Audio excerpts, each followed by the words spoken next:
म्हणजे आम्हीच काढावे आणि तुम्ही उजवे कोण, म्हणजे ही ठरवलंच कोणी? हा प्रश्न मला गाव कसा बाहेरचा मुलगा म्हणून पडतो. पण आमची पण एक हुंदक्याची भाषा, विधनेची भाषा आहे. तिला कायम विद्रोहाचं लेबल लावून एक वेगळ्या पद्धतीनं टाकण्याचा प्रयत्न झाला. पण साने, माने, लेले, चाटे आणि माटे यांच्या आधी कर्डकांचा वामनदादा आणि अण्णाभाऊ साठे उभा केल्याशिवाय मराठीचं सौंदर्य साहित्य पूर्ण होऊ शकत नाही.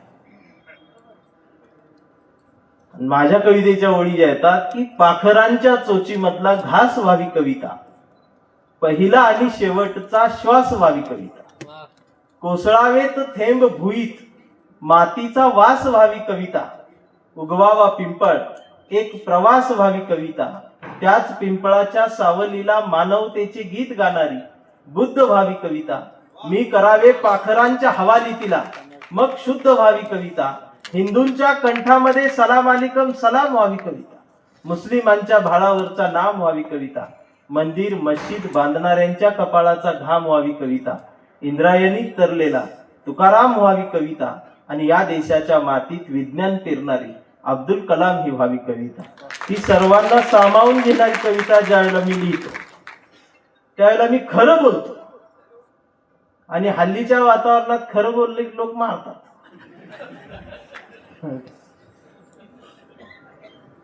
म्हणजे हल्ली चौकात गेलं तर कोण म्हणते मी हिंदू, दुसरा म्हणते मी मुसलमान. आधी हे दोनच होते, आता त्यात भर पडली, त्यात उपवर्गीकरण. त्यात एक जण म्हणतो मी मराठा, मी वंजारी, मी धनगर, मी महार, मी बौद्ध, मी चांभार, मी माळ. कालवा सुरू असतो.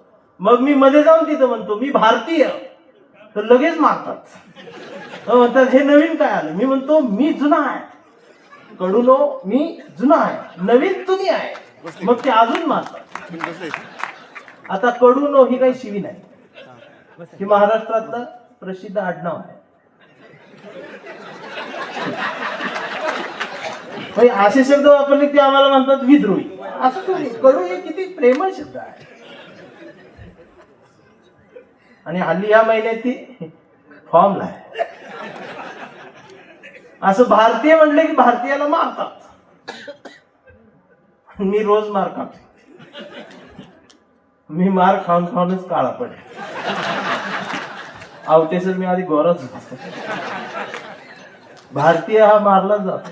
तुमच्या पुस्तकाचं नाव पण भारतीय.